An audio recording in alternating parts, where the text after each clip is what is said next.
আসসালামু আলাইকুম everyone, welcome to my channel. আজকে আমি আপনাদের সঙ্গে শেয়ার করব কাঁচা আমের খুবই মজাদার একটি আচার।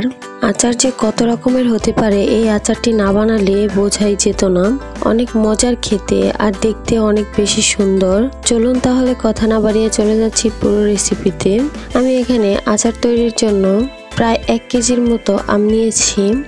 আমগুলোকে আমি একটা পটেটো পিলার দিয়ে ছিলে নিচ্ছি। সবগুলো আম ছিলা হয়ে গেলে আমি আমগুলোকে ধুয়ে পরিষ্কার করে নিয়েছি। এবার আমি আমগুলোকে একটু পাতলা পাতলা করে টুকরো করে নিব। এখন এই সিজনে যে আমগুলো পাওয়া যায় এই আমগুলো দিয়েই কিন্তু এই আচারটা বানানো যাবে। আর আচার কিন্তু আটি শক্ত হয়ে গেলে বেশি ভালো হয়। সবগুলো আম এভাবে আমি কেটে নিয়েছি, যতটা সম্ভব এরকম পাতলা করে কেটে নিয়েছি। এভাবে করে আমি সবগুলো আমের টুকরো কেটে নিয়েছি। এবার আমি একটা ট্রেতে এই আমের টুকরোগুলোকে নিয়ে নিচ্ছি। আমগুলোকে কিন্তু আমি কাটার আগেই পরিষ্কার করে ধুয়ে নিয়েছিলাম, কাটার পর কিন্তু আর ধোয়া যাবে না। ট্রেতে নিয়ে নেওয়ার পর এখন আমি এখানে দিয়ে দিচ্ছি 1/2 চা চামচ হলুদ গুঁড়া। এখন আমি এই হলুদ গুঁড়ার সঙ্গে আমগুলোকে একটু ভালোভাবে মিশিয়ে নিচ্ছি। এবার আমি এই ট্রেটাকে কয়েক ঘন্টার জন্য রোদ্রে দিয়ে দিব। এটাকে বেশি রোদে দেওয়ার দরকার নেই, আমের গায়ে যে পানিটা আছে সেটা শুকিয়ে গেলেই হবে। এখন আমি আচারটা বানিয়ে নিব। তার জন্য চুলায় একটি প্যান বসিয়ে তাতে আমি দিয়ে দিচ্ছি 1/2 কাপ সরিষার তেল। তারপর এখানে আমি দিয়ে দিচ্ছি 1 চা চামচ কালো জিরা, দিয়ে দিচ্ছি 1 চা চামচ পাঁচফোড়ন, আর দিয়ে দিচ্ছি 4-5টির মতো শুকনো মরিচ। এগুলোকে একটু ভেজে নেওয়ার পর এখন আমি এখানে আমের টুকরোগুলো দিয়ে দিচ্ছি।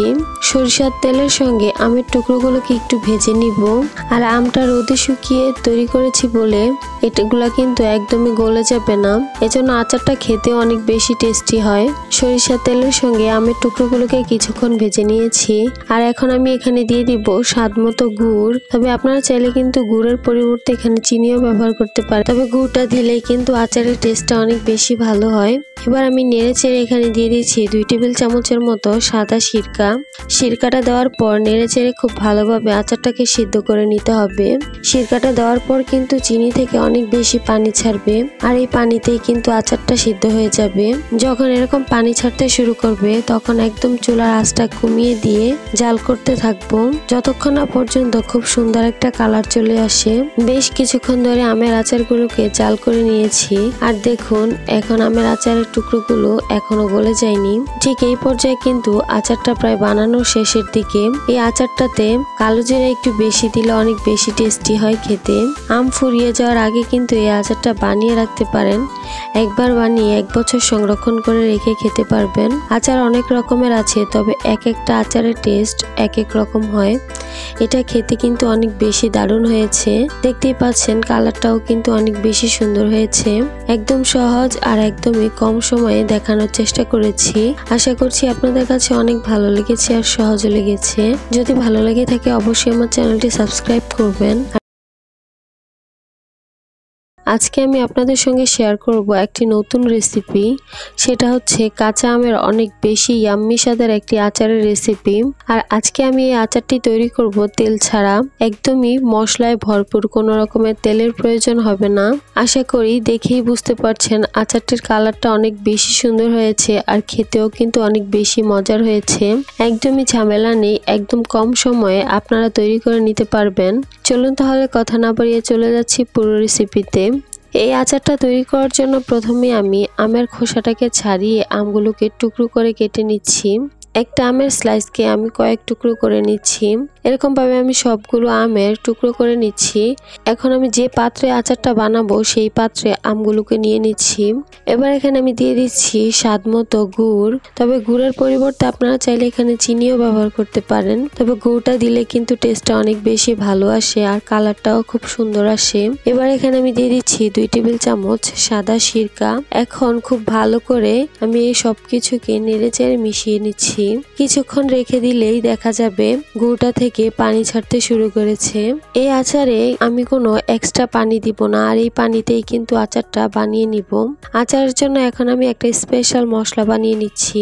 একটা পাত্রে নিয়ে নিচ্ছি 1 চা চামচ মৌরি, দিয়ে দিচ্ছি 1 চা চামচ জিরা, দিয়ে দিচ্ছি 1 চা চামচ পাঁচফোড়ন, আর দিয়ে দিচ্ছি 1 চা চামচ কালো জিরা। তবে আপনারা কিন্তু 1 চা চামচ আস্ত ধনিয়াও ব্যবহার করতে পারেন। আমার হাতের কাছে ছিল ছিল না, তাই আমি দিতে পারিনি।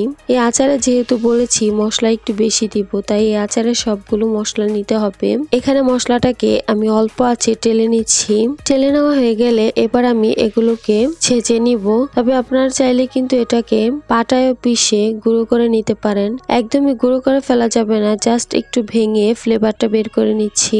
অনেক বেশি গুঁড়ো করা যাবে না, হালকা একটু গুঁড়ো করে নিলেই কিন্তু মশলার ফ্লেভারটা খুব সুন্দরভাবে বের হয়ে যাবে। দেখতে পাচ্ছেন আমি ঠিক এরকম রেখেছি। আর এভাবে করলে কিন্তু আচারের মধ্যে টেস্টটা কিন্তু অনেক বেশি ভালো আসবে আর খেতে অনেক বেশি মজা লাগবে।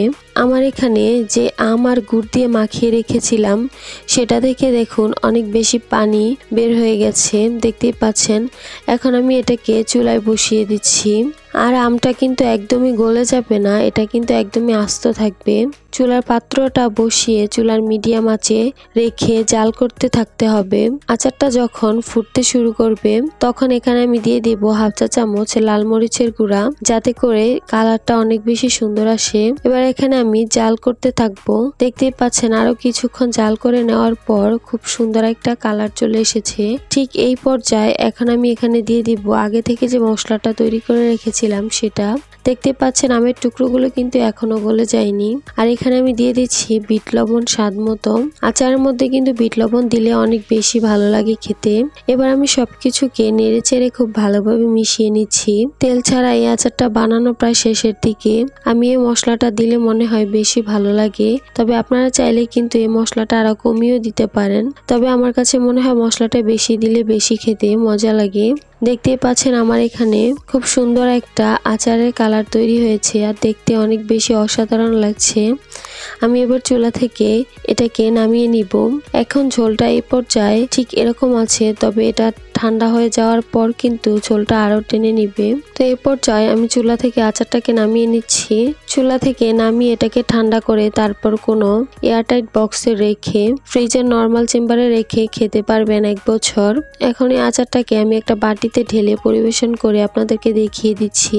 দেখতেই পাচ্ছেন কত সুন্দর হয়েছে কালারটা। খেতে তো অনেক বেশি ইয়াম্মি হয়েছে, দেখে বোঝা যাচ্ছে এটা খেতে ঠিক কতটা মজা হবে। দেখেই তো নিলেন একদম কম সময় আর কম উপকরণে, একদম ঘরোয়া উপকরণে তৈরি হয়ে গেল কত সহজে আমের আচার। যাদের কাছে এরকম সহজ রেসিপি ভালো লাগে তারা আমার চ্যানেলটি সাবস্ক্রাইব করে রাখতে পারেন। কাঁচা আমের টক মিষ্টি আমসত্ত্ব নিয়ে আজকে আমি আপনাদের সঙ্গে হাজির হয়েছি। মাত্র একদিনের রোদে তৈরি হয়ে যাবে আমসত্ত্ব। বাজারে এখন প্রচুর পরিমাণে কাঁচা আম পাওয়া যাচ্ছে, আর সেই সঙ্গে রোদ কিন্তু মাশাআল্লাহ ভালোই আছে। তাই এখনই পারফেক্ট সময় আমসত্ত্ব তৈরি করে সংরক্ষণ করার। টক ঝাল মিষ্টি আমসত্ত্ব আপনার পরিবারের সবাই কিন্তু অনেক বেশি পছন্দ করে খাবে, তাই একটু বেশি পরিমাণে তৈরি করে সারা বছর কিন্তু আপনারা সংরক্ষণ করে রেখে খেতে পারবেন। আশা করছি আমার আজকের এই রেসিপিটি আপনাদের কাছে অনেক ভালো লাগবে আর সহজ লাগবে। প্রথমে আমি এখানে নিয়ে নিচ্ছি 1 কেজি কাঁচা আম। একটা একটা করে পিলারের সাহায্যে আমি আমগুলোকে খোসা ছাড়িয়ে নিচ্ছি। এরপর আমি আমগুলোকে পানি দিয়ে খুব ভালোভাবে ধুয়ে পরিষ্কার করে নিব।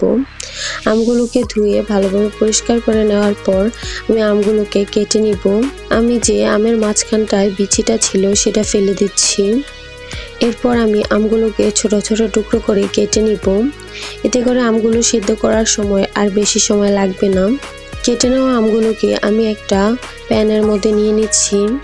আমগুলোকে খুব ভালোভাবে সেদ্ধ হওয়ার জন্য এখানে আমি পরিমাণ মতো পানি নিয়েছি। পানিটা এভাবে দিতে হবে যাতে আমগুলো সেদ্ধ হয়ে যায় কিন্তু পানিটা শুকিয়ে না যায়। আমসত্ত্ব তৈরি করার জন্য কিন্তু আমগুলোকে খুব ভালোভাবে সেদ্ধ করে নিতে হবে। এমনভাবে সেদ্ধ করতে হবে যেন চাপ দিলেই গলে যায়। প্রায় 20 মিনিটের মতো আমগুলোকে আমি সিদ্ধ করে নিয়েছি। আর দেখতেই পাচ্ছেন আমগুলো দেখতে ঠিক এরকম হয়েছে। একটু খেয়াল করলে দেখতে পারবেন আমি যে বড় টুকরোগুলো আছে এগুলোকে একটু চেপে দিলে কিন্তু গলে যাচ্ছে, তার মানে আমাদের আমগুলো কিন্তু খুব ভালোভাবে ঠিকঠাকভাবে সিদ্ধ হয়ে গেছে। এবার আমের এই মিশ্রণটাকে আমি চুলা থেকে নামিয়ে কিছুটা ঠান্ডা করে নিব। কিছুটা ঠান্ডা হয়ে যাওয়ার পর আমি একটা ছাঁকনিতে নিয়ে নিচ্ছি। আমসত্ত্ব তৈরি করার জন্য কিন্তু এভাবে আমের পিউরিটাকে ছেঁকে নিতে হবে। আমের আঁশ বা আমের বিচির যে অংশটা থাকে সেটাকে কিন্তু অবশ্যই ফেলে দিতে হবে। আমার এখানে ছাঁকা হয়ে গেছে, দেখতে পাচ্ছেন আমি এখানে খুব সুন্দর একটা স্মুথ আমের পিউরি পেয়েছি। এরপর আমি আমের পিউরিটাকে আবারও প্যানে নিয়ে নিচ্ছি। আর দেখতেই পাচ্ছেন এখানে কিন্তু বেশ ঘন একটা পিউরি তৈরি করা হয়েছে। আমার এই পিউরিটা যদি পাতলা হতো তাহলে কিন্তু আবারও অনেকটা সময় ধরে জাল করে আমের পিউরিটাকে ঘন করতে হতো। যেহেতু আমের এই পিউরিটা অনেক বেশি ঘন, তাই এই আমের পিউরিটাতে ঘন ঘন নাড়তে হবে, তা না হলে কিন্তু নিচ থেকে লেগে যেতে পারে। কিছুক্ষণ জাল করে নেওয়ার পর এবার এখানে আমি দিয়ে দিচ্ছি 1 কাপ পরিমাণ চিনি। কাঁচা আমের মধ্যে 1 কাপ চিনি খুব বেশি একটা মিষ্টি হবে না, কেননা কাঁচা আম অনেক বেশি টক থাকে। তবে আপনারা চাইলে কিন্তু চিনির পরিমাণটা আরও বাড়িয়ে দিতে পারেন। চিনিটা দেওয়ার সঙ্গে সঙ্গে চিনিটাকে খুব ভালোভাবে নেড়েচেড়ে মিশিয়ে নিতে হবে। আমি আবারও বলছি, এই মিশ্রণটা কিন্তু অনেক বেশি ঘন, তাই অনবরত নাড়তে থাকতে হবে একদম শেষ পর্যন্ত, তা না হলে কিন্তু নিচ থেকে লেগে যেতে পারে। কিছুক্ষণ নেড়েচেড়ে জাল করে নেওয়ার পর চিনিটাও গলে গেছে আর পিউরিটাও কিন্তু ফুটতে শুরু করেছে। ঠিক এই অবস্থাতেই আমি এখানে দিয়ে দিচ্ছি 1 চা চামচ লবণ, দিয়ে দিচ্ছি 1 চা চামচ বিট লবণ, কালো গোলমরিচের গুঁড়া দিয়ে দিচ্ছি 1/4 চা চামচ। এবার আমি সবকিছুকে একসঙ্গে খুব ভালোভাবে মিশিয়ে নিচ্ছি। সবকিছু খুব ভালোভাবে মিশানো হয়ে গেলে এবার এখানে আমি দিয়ে দিব 2 থেকে 3 ফোঁটার মতো গ্রিন ফুড কালার। তবে আমি এখানে কাঁচা আমের মধ্যে গ্রিন ফুড কালারটা ব্যবহার করছি দেখতে লোভনীয় দেখার জন্য, তবে আপনারা অবশ্যই স্কিপ করতে পারেন। এজন্য কালারটা কিন্তু দেখতে অনেক বেশি সুন্দর আসবে, তবে এটা টোটালি অপশনাল, বাদ দিতে পারেন। এবার এখানে আমি ঝালের জন্য দিয়ে দিচ্ছি 1 চা চামচ চিলি ফ্লেক্স। তবে আপনারা চাইলে কিন্তু এখানে লাল মরিচের গুঁড়াটাও ব্যবহার করতে পারেন। যেহেতু আমরা টক ঝাল মিষ্টি আমসত্ত্ব তৈরি করব, তাই এখানে আমি ঝালটা দিয়েছি, তবে আপনারা চাইলে কিন্তু অবশ্যই স্কিপ করতে পারেন। চিলি ফ্লেক্সটা দেওয়ার পর আমি আবারও সবকিছুকে একসঙ্গে খুব ভালোভাবে মিশিয়ে নিচ্ছি। আমসত্ত্ব তৈরির জন্য আমের এই মিশ্রণটা কিন্তু একদমই তৈরি করা হয়ে গেছে। এবার আমি চুলা থেকে নামিয়ে এই মিশ্রণটাকে কিছুটা ঠান্ডা করে নিব। আমসত্ত্ব রোদ্রে দেওয়ার জন্য আমি এখানে একটা ট্রে নিয়েছি। এবার আমি এর মধ্যে কিছুটা তেল ব্রাশ করে নিচ্ছি। এরপর ঠিক এই মিশ্রণটাকে দিয়ে দিব। মিশ্রণটাকে চারপাশে ঘুরিয়ে দিচ্ছি। এবার আমি আমসত্ত্বের ট্রেটা রোদ্রে দেওয়ার পালা। বারান্দায় বা ছাদে যেখানে আপনাদের সুবিধা মনে হয় সেখানে রোদ্রের মধ্যে দিলেই চলবে। রৌদ্র দিয়ে রাখতে হবে 1 দিনের মতো। যেহেতু আমি আমসত্ত্বটাকে পাতলা রেখেছি, তাই 1 দিনের মধ্যে কিন্তু আমার এই আমসত্ত্বটা একদমই শুকিয়ে গেছে। ট্রের মধ্যে তেল দেওয়ার কারণে দেখতেই পাচ্ছেন আমসত্ত্বটা খুব সুন্দরভাবে উঠে আসছে।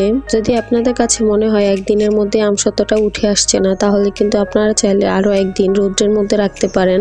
আর এই সময়টা একদমই পারফেক্ট সময় আমসত্ত্ব তৈরি করার জন্য, কারণ এখন রোদের তাপমাত্রা অনেক বেশি। আমসত্ত্বগুলোকে আমি এভাবে নিজের পছন্দ মতো কেটে নিয়েছি, তবে আপনারা চাইলে কিন্তু আপনাদের নিজেদের পছন্দ অনুযায়ী যে কোনো শেপে কেটে নিতে পারেন। আপনারা চাইলে কিন্তু ম্যাঙ্গো বারের মতো সংরক্ষণ করে নিতে পারেন। এভাবে কেটে যেভাবেই হোক আপনারা যদি নর্মাল ফ্রিজে কোনো একটা এয়ারটাইট বক্সে রেখে দিতে পারেন, তাহলে কিন্তু 1 বছরের মতো আমসত্ত্বগুলো এভাবেই খেতে পারবেন। দেখতেই পাচ্ছেন আমি আমসত্ত্বগুলোকে খুব সুন্দরভাবে কেটে নিয়েছি, আর দেখতেও কিন্তু অনেক বেশি লোভনীয় লাগছে।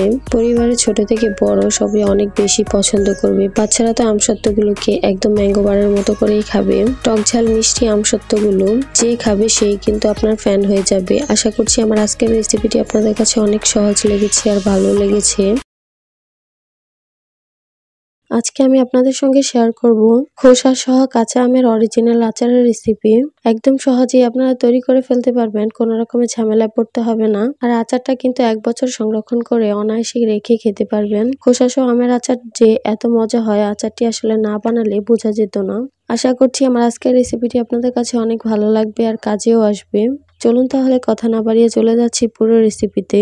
এই আচারটি তৈরি করার জন্য আমি এখানে প্রায় 1 কেজির মতো আম নিয়েছি। আমি এই আমগুলোকে ছোট ছোট টুকরো করে কেটে নিয়েছি। একটা আমকে 8 টুকরো করে কেটে নিয়েছি। দেখেই বুঝতে পারছেন আমি আমের সাইজগুলো ঠিক কিরকম রেখেছি। আচারের টুকরোগুলো ছোট সাইজের করলে কিন্তু আচারটা বানাতে সুবিধা হয় আর খেতে অনেক বেশি মজা লাগে। এবার আমি একটা বাটিতে নিয়ে নিচ্ছি পর্যাপ্ত পরিমাণে পানি। এবার এখানে আমি দিয়ে দিচ্ছি 1 টেবিল চামচ লবণ। লবণটাকে মিশিয়ে নিয়ে এখন আমি এখানে দিয়ে দিব আমগুলো। এবার আমি পানিটার সঙ্গে আমটাকে খুব ভালোভাবে নেড়েচেড়ে মিশিয়ে নিচ্ছি। আর এভাবে আমি রেখে দিব 1 ঘন্টার জন্য। আর আমি আমগুলোকে কিন্তু আগেই খুব সুন্দরভাবে ধুয়ে পরিষ্কার করে নিয়েছিলাম। 1 ঘন্টা পানিতে ভিজিয়ে রাখার ফলে কিন্তু আমের যে কষটা থাকে সেটা কিন্তু চলে যাবে। এর ফলে আচারটা খেতেও কিন্তু অনেক বেশি টেস্টি হয়। আর এরই মাঝে আমরা আচারের মশলাটা তৈরি করে নিচ্ছি। আচারের মশলাটা তৈরি করার জন্য আমি এখানে নিয়ে নিচ্ছি 1 চা চামচ পাঁচফোড়ন, 3-4টার মতো দিয়ে দিচ্ছি শুকনো মরিচ।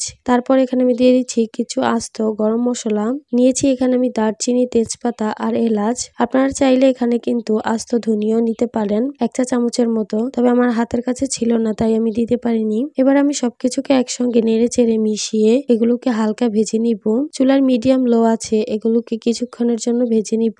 হালকা মচমচে করে ভেজে নিব, অতিরিক্ত বেশি ভাজা যাবে না। আমার এখানে মশলাগুলো ভাজা হয়ে গেছে। এবার আমি এই মশলাগুলোকে উঠিয়ে একটা ব্লেন্ডারে ব্লেন্ড করে নিয়েছি। আপনারা চাইলে কিন্তু পাটায় পিষে মশলাগুলোকে গুঁড়ো করে নিতে পারেন, তবে এগুলোকে একদমই গুঁড়ো করা যাবে না, একটু আধা ভাঙা টাইপের রাখলে কিন্তু বেশি ভালো হয়। এখন আমি আচারটা বানাতে চলে যাব। আগে থেকে যে আমের টুকরোগুলো পানিতে ভিজিয়ে রেখেছিলাম সেগুলোকে এখন ছেঁকে নিয়েছি। এবার আমি আচারটাকে বানাতে চলে এসেছি। একটা প্যানে আমি নিয়ে নিচ্ছি 1/2 কাপ সরিষার তেল। তেলটা যখন কিছুটা গরম হয়ে আসবে তখন আমি এখানে দিয়ে দিচ্ছি 1/4 কাপ রসুন কুচি, দিয়ে দিচ্ছি 1 টেবিল চামচের মতো আদা কুচি। এই আচারের রসুনটাই খেতে কিন্তু অনেক বেশি ভালো লাগে, তবে আমার কাছে রসুনটা ভালো লাগে। আপনাদের কাছে যদি রসুনের ফ্লেভারটা পছন্দ না হয় তাহলে কিন্তু রসুনটা আরো কিছুটা কমিয়েও দিতে পারেন। এভাবে তেলের সঙ্গে আদা রসুনটাকে হালকা নেড়েছেড়ে একটু ভেজে নিচ্ছি। কিছু সময় ভেজে নেওয়ার পর এবার আমি দিয়ে দিচ্ছি আমের টুকরোগুলো। এবার এখানে আমি দিয়ে দিচ্ছি কিছু মশলা, দিয়ে দিচ্ছি 1/2 চা চামচের মতো মরিচের গুঁড়া, 1/2 চা চামচের মতো জিরার গুঁড়া আর দিয়ে দিচ্ছি 1/4 চা চামচের মতো হলুদের গুঁড়া। এবার এখানে আমি দিয়ে দিচ্ছি 1 টেবিল চামচ সরিষা বাটা আর দিয়ে দিচ্ছি 1 কাপ চিনি। আমার আমগুলো একটু বেশি টক তাই আমি 1 কাপ চিনি দিয়েছি, তবে আপনারা চাইলে কিন্তু চিনিটা আরো বাড়িয়ে দিতে পারেন, আবার চাইলে কমিয়েও দিতে পারেন নিজেদের টেস্ট অনুযায়ী। চিনিটা দিয়ে দেওয়ার পর এবার আমি নেড়েচেড়ে সবকিছুকে একসঙ্গে খুব ভালোভাবে মিশিয়ে নিচ্ছি। খুব ভালোভাবে মিশিয়ে নেওয়া হয়ে গেলে এবার আমি একটা ঢাকনা দিয়ে ঢেকে রেখে জাল করব যতক্ষণ না পর্যন্ত এটার মধ্যে একটা বলক চলে আসবে। তবে মাঝে মাঝে উল্টিয়ে কিছুক্ষণ পরপর নেড়েচেড়ে দিতে হবে। যখন দেখবেন এরকম আচার থেকে পানি বের হতে শুরু করেছে তখন আমি এখানে দিয়ে দিব 1/4 কাপ ভিনেগার। ভিনেগারটার কারণে কিন্তু এই আচারটা 1 বছর ভালো থাকবে। যেহেতু আমি এখানে 1 বছর সংরক্ষণ করব তাই ভিনেগার দিব। এখানে আমি কোনো রকমের পানি অ্যাড করব না, তা না হলে কিন্তু আচারটা নষ্ট হয়ে যাবে পানি ব্যবহার করলে। ভিনেগারটা দিয়ে দেওয়ার পর এবার আমি আবারও সবকিছুকে একসঙ্গে নেড়েচেড়ে মিশিয়ে নিচ্ছি। মিশিয়ে নেওয়া হয়ে গেলে এবার আমি আবারও ঢাকনা দিয়ে ঢেকে রেখে জাল করব। চিনি থেকে অনেকটা পানি উঠবে আর ভিনেগারটাও যেহেতু পানি তাই এই পানি দিয়েই কিন্তু আচারটা সেদ্ধ হয়ে যাবে। এখানে কোনো রকমের পানি অ্যাড করব না, আর এই পানিতেই কিন্তু খুব ভালোভাবে আমটা সেদ্ধ হয়ে যাবে। যে মশলাটা আমি আগে থেকে গুঁড়ো করে রেখেছিলাম এখন আমি সেই মশলাটা দিয়ে দিচ্ছি। তারপর উপর থেকে দিয়ে দিচ্ছি কিছু বিট লবণ। আচারের মধ্যে বিট লবণ দিলেই কিন্তু খেতে অনেক বেশি টেস্ট হয়। এখন আমি সবকিছুকে আবারও নেড়েচেড়ে মিশিয়ে নিচ্ছি। আর এখন শুধু নেড়েচেড়ে আচারটাকে ভালোভাবে কষিয়ে নেওয়ার পালা। কষাতে কষাতে যখন দেখবেন এরকম একটা কালার চলে এসেছে তখনই বুঝতে হবে আচারটা কিন্তু প্রায় হয়ে এসেছে। দেখতেই পাচ্ছেন আমার এখানে খুব সুন্দর একটা কালার চলে এসেছে। চাইলে এখানে আরো কিছু সরিষার তেল দিয়ে দিতে পারেন, তবে আমি দিব না। আমি এভাবে আচারটাকে উঠিয়ে নিচ্ছি।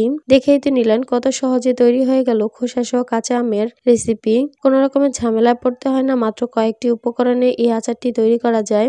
দেখতে অনেক বেশি সুন্দর আর খেতে অনেক বেশি সুস্বাদু।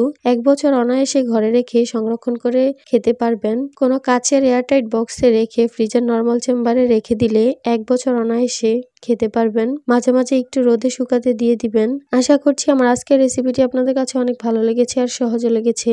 যদি ভালো লেগে থাকে অবশ্যই আমার চ্যানেলটি সাবস্ক্রাইব করবেন আর পাশে থাকা বেল বাটনটি ক্লিক করে রাখবেন আমার পরবর্তী ভিডিওর নোটিফিকেশন সবার আগে পাওয়ার জন্য। আজকে এ পর্যন্তই। সবাই অনেক বেশি ভালো থাকবেন। আল্লাহ হাফেজ।